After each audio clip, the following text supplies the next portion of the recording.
Vamos lá, agora você já entende muito das bases, né, principais e alguns pensamentos, e tá na hora da gente começar a caminhar pro jogo, né? Famoso treino é treino, jogo é jogo. Então é hora da gente tentar destravar um pouco desse processo, tá? Como eu vejo essa destravada, com base muito no que eu tenho ouvido das pessoas e principalmente dos processos todos que eu tenho acompanhado mais de perto, tá? Às vezes a gente tem muita ideia na cabeça, a gente tem muitas coisas acontecendo e a gente não sabe por onde começar, tá bom? E pra mim, o primeiro ponto para você começar é colocar essas ideias no papel, tá? Coloca. Você tem aqui já um monte de coisa, que a gente já falou, para você colocar no papel, né? Então é pensar. Você, em teoria, já fez isso, na verdade, né? A gente já vem fazendo isso nessas práticas. Então, provavelmente, você já tem uma noção do que é o seu produto, o que você coloca em troca, o que você exige que as pessoas troquem, onde isso acontece. Você já provavelmente já começou a pensar sobre a diferenciação da sua marca, você já tem provavelmente uma declaração de marca, então você já tem muita coisa acontecendo, tá?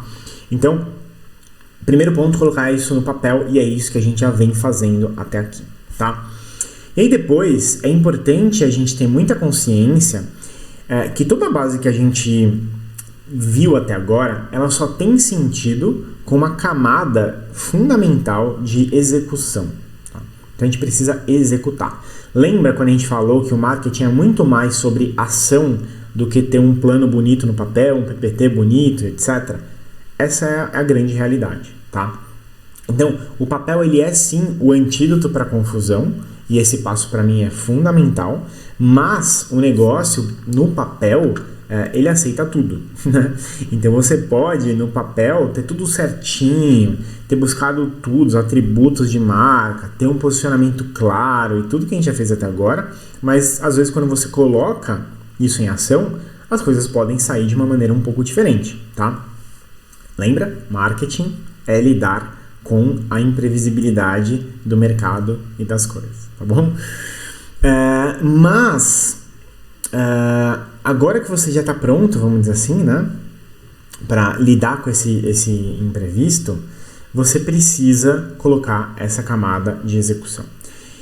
E para mim o prazo, né, a definição de um prazo, a definição de uma data é o que vai te ajudar a não cair num loop infinito de planejamento, tá? Então, para mim, o prazo ele é o guia dessa execução, tá? Imagina que você já tem tudo, você primeiro tirou essa confusão colocando no papel e depois você coloca um prazo para que ele guie a sua execução até lá, tá bom? Bom, cada um conhece os seus mecanismos internos, tá? Mas eu vou contar para vocês como eu faço para estipular essas datas, tá? Basicamente, eu tenho uma avaliação minha, né? Então eu entendo a minha capacidade de execução versus a demanda, tá? Então, eu desmembro, né? Primeiro eu imagino, né? Por exemplo, falar sobre marketing é uma coisa que eu tenho uma alta capacidade de execução, então eu consigo lidar com isso de uma maneira diferente do que numa situação que, por exemplo, eu tenho que fazer um site. Minha capacidade de execução, por mais que eu tenha uma base, eu tenho assim, um nível de conhecimento e de fluência muito diferente nesse ponto, tá? Então o que eu faço eu desmembro essa ação geral, tá, em pequenas ações. Então vou voltar ali para o site. Quais são as pequenas ações que eu tenho no site, né? Então, primeiro eu preciso comprar o domínio, eu preciso achar um template, eu preciso criar todos os textos, eu preciso selecionar todas as imagens, depois eu preciso achar um template, depois eu preciso aplicar tudo isso no template, daí eu preciso colocar isso num sistema de hospedagem. Então eu tenho várias pequenas funções, né? Eu quebro essa ação grande em várias ações pequenas. Até fiz um tempo atrás um story que eu quebrava, né, um problemão em um probleminha na mão. É basicamente isso que eu faço de fato.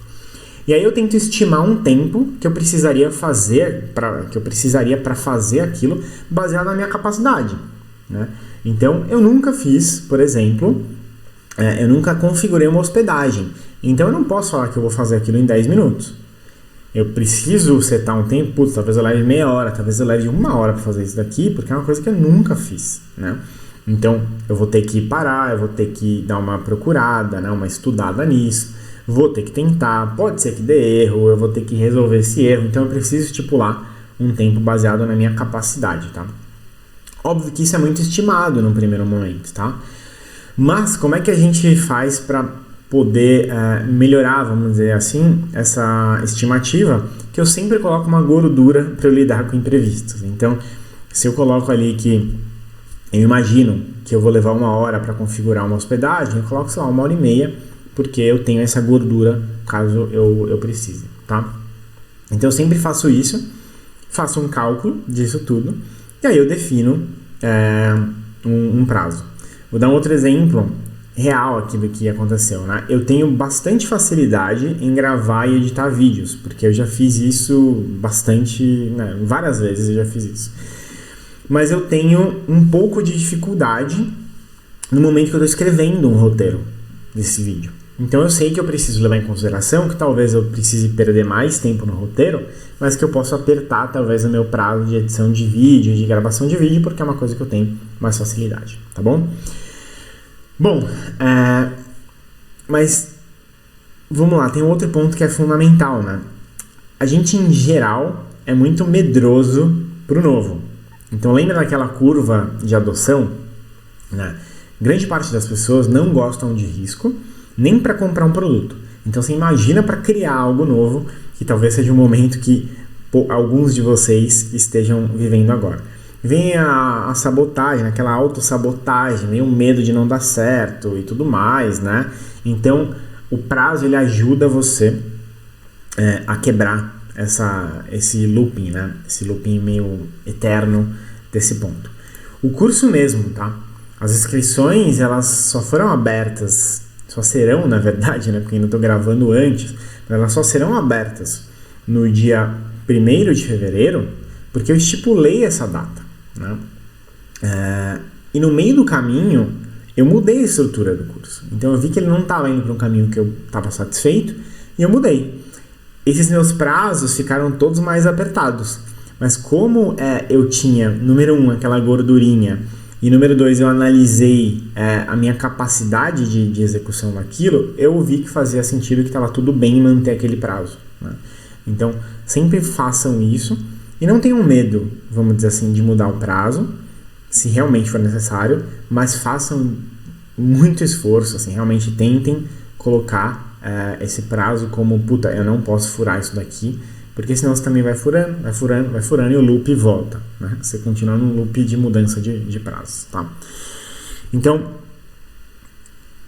recordando aqui, né? Recapitulando, anotem isso em algum lugar. Dentro da cabeça é o melhor, mas se precisar, anote em algum lugar. O papel é o antídoto da confusão e o prazo é o guia da execução, tá bom? E aí, a gente vai se questionar sobre uma outra coisa, que eu sinto que algumas pessoas travam nesse momento, tá? Que é, eu preciso de um propósito, Yuri. Eu vou trazer aqui muito do meu ponto de vista agora, tá? A minha visão sobre isso, ela é bem clara. Eu não acho que a gente precisa de um propósito para começar nada, tá? Eu já trabalhei em várias empresas que não têm um propósito, empresas grandes que faturam bastante dinheiro e vivem sem propósito. Então, assim, ele não é fundamental. Mas eu acredito e eu entendo, né, que o propósito ele pode ter um papel super relevante na caminhada. Mas a gente ficar procurando isso, ficar travado procurando isso, eu acho que mais atrapalha a caminhada do que qualquer coisa. A gente cresce, né, com aquela máxima de que quem procura acha, e acho que a gente fica nessa pira de, não, então eu vou procurar e uma hora eu vou achar. Mas normalmente, nesse caso de propósito, a gente acha quando a gente menos espera. E tem um outro aspecto, que a gente acha o que a gente está procurando, quando a gente sabe, né, o que está procurando. Se a gente não sabe o que a gente está procurando, se a gente está procurando alguma coisa que a gente nem imagina, a gente não tem como achar, tá? Então, O que eu quero dizer com isso é, se você tem um propósito, não é para você jogar ele fora, tá? Usa ele e ele vai potencializar realmente tudo que você está fazendo, tá? Mas eu quero refletir sobre isso com você, para que, se você estiver nesse momento, né, de estou procurando o meu propósito, não deixar de começar por causa dessa busca, tá? E de novo, a gente está falando aqui muito sobre ação, e isso é fundamental. Uma coisa que eu penso que talvez antecede o propósito é que é claro que a gente poderia, né, ou deveria ser importante a gente fazer alguma coisa que a gente gosta, uma coisa que faz sentido pra gente, né? Que esteja de acordo com os nossos valores pessoais, mas não pira no propósito para começar um negócio, projeto. Então pensa, o que eu gosto de fazer agora, né? O que é uma coisa que me dá prazer? E faz, tá? Não fica tentando validar se esse é seu propósito de vida e tal. Eu acredito muito que o movimento, ele traz clareza. Já falei isso algumas vezes no Hub, e eu vou sempre repetir isso, porque eu tenho certeza que essa camada de execução faz a gente entender melhor esses caminhos. Então, quando eu comecei a criar conteúdo, sendo bem honesto aqui, eu não tinha a menor noção do que ia acontecer. Eu tinha alguma ideia vaga do que ia acontecer, mas eu não tinha noção, né? Não sabia para onde esse caminho ia me levar, tá? Mas esse fato de gerar esse movimento, né, de entrar em movimento, ele começou a me levar para novas conexões, as pessoas começaram a compartilhar pontos de vista sobre o meu trabalho, né, e ele foi com base nisso caminhando até chegar aqui por enquanto. Só para vocês saberem, eu comecei a criar conteúdo no meu perfil pessoal em novembro de 2019, mas com uma pegada completamente diferente do Hub. Mas o Hub, ele surgiu porque nessa caminhada eu fui ouvindo as pessoas, elas foram dando pontos de vista sobre o meu trabalho, elas foram dando pontos de vista sobre mim, e elas foram também me ajudando a soltar alguns pontos que eu ainda tinha amarrado dentro do meu pensamento, né? Então essa visão mais contraintuitiva, que é a palavra que mais usam em relação ao Hub, é uma coisa que eu fui soltando com o tempo, porque a gente vem de um modelo de pensamento meio encaixotado, né? E é difícil às vezes a gente sair desse caixote, mas eu só consegui sair desse caixote porque eu comecei a andar, e as pessoas começaram a me dar sinalizações, né? E eu comecei a entender o caminho. Inclusive, né, para fechar essa história de propósito, no final do ano passado, foi no final do ano, saiu um filme na Disney Plus. Se você não tem Disney Plus, dá uma pesquisada. Eu acho que no Brasil é algo de R$19, alguma coisa assim. Mas é uma animação chamada Soul. E a gente assistiu aqui, e eu acho que vale muito a pena assistir, se você ainda não assistiu, que ela faz uma reflexão exatamente sobre isso, né? Sobre o que é o propósito, busca de propósito, e se o nosso propósito às vezes é simplesmente viver a vida que a gente tem na mão, né? Então ela faz um pouco dessa reflexão, vale a pena, assistam. Eu não vou ficar falando sobre o filme, porque a ideia aqui não é dar spoiler, é dar conteúdo e fazer vocês pensarem nisso, tá? Então matamos esse ponto aqui sobre propósito, beleza? Não tem um propósito, Yuri, começa sem propósito. É isso. Outro ponto que eu acho que é importante a gente falar, e que as pessoas também travam, é: preciso conhecer minha persona? E lá vai eu aqui de novo falando que não. Eu não acho que você precisa saber da sua persona logo no começo, tá? Primeiro, para quem não sabe o que é persona, ela é basicamente a representação do seu cliente. Então ele é um perfil criado com base no cliente que você tem, para que você possa pensar com um pouco mais de assertividade, né, no momento que você vai buscar resolver o problema dele. Então, a gente fala aqui sobre resolver problemas, né, do marketing, ajudar as pessoas a chegarem onde elas querem chegar, a gente precisa saber quem é essa pessoa. E a persona, ela vem para isso, né? Ela vem para dar um pouco mais de clareza nesse processo. Então ela é uma pessoa, um perfil fictício do seu cliente, tá bom? Isso é a persona, tá? E por que eu tô falando que você não precisa de uma persona no começo? Porque eu sou da opinião que você conhece a sua persona trocando ideia com ela, batendo papo, conversando, ouvindo o que ela tem para falar, né? E não indo buscar ali num mundo fictício, na sua mente, né? Ou teorizar, vamos dizer assim, o que essa pessoa é, né?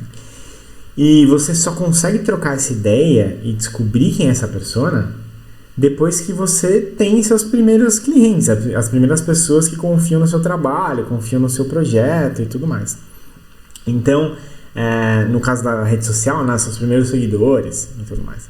Então, em resumo, né, as pessoas reais que estão conectando com o seu projeto, elas são mais importantes do que você ter lá no começo uma definição fictícia de quem seria essa pessoa, tá?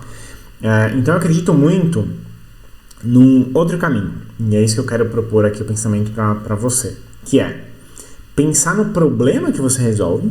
Então, qual é o problema que eu resolvo com o meu produto? Qual é o problema que eu resolvo com o meu conteúdo? Qual é o problema que eu resolvo com o meu serviço, né? Então, aonde eu tiro as pessoas e para onde eu levo elas, tá? E resolver esse problema muito bem resolvido. Comunicar que você resolve esse problema e realmente resolvê-lo, tá? Então, você primeiro define o espaço que você quer ocupar. As pessoas, elas vão se conectar com isso de uma maneira natural, elas vão ser atraídas para isso, porque elas têm esse problema e elas estão vendo que você tem a solução para elas, então elas vão ser atraídas para isso. E depois que elas chegam lá, aí sim você pode desenhar a sua persona, aí sim você desenha a sua persona.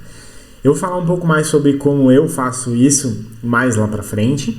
Aqui eu só queria realmente trazer esse pensamento, né? Eu realmente acho que teorizar sua persona lá no começo, além de ser uma perda de tempo, ela pode te levar para um caminho completamente errado, porque você pode imaginar que é um tipo de pessoa que quer resolver aquele problema e no meio do caminho você pode descobrir que não é, e aí você está fazendo tudo para um caminho quando você deveria, na verdade, estar fazendo para um outro caminho, tá? Então, se por acaso um desses pontos está te travando, tanto propósito e persona, você acaba de ganhar a minha permissão para você destravar. Então tá liberado, destrava esse rolê e vamos executar. E nessa execução a gente vai aprendendo com o processo, tá? E esse é um módulo mais curto, mas a última reflexão que eu queria fazer aqui para te ajudar a destravar é se a gente precisa sempre tentar ser o melhor, né? É um ponto direto, é uma conexão direta que eu tenho aqui com o mercado e a ambição. Então, às vezes, quando a gente está naquele ponto entendendo o mercado, né, a gente pode se deparar com um segmento que é dominado por alguém, por uma marca muito forte, ou então muitos projetos. E aí, às vezes, o nosso projeto acaba morrendo antes dele nascer pelo simples pensamento de: nossa, eu nunca vou conseguir ser maior que essa marca, ou eu nunca vou conseguir ser melhor que tal coisa, tá? Então, esse é um pensamento muito complexo que não acho que faça sentido no mercado que a gente vive hoje, né? E isso também entra um pouco na ambição. E aí é uma outra provocação, né? A gente precisa realmente ser o maior, sabe? É isso que a gente precisa? Eu já trabalhei em segmentos com concorrentes muito fortes, tá?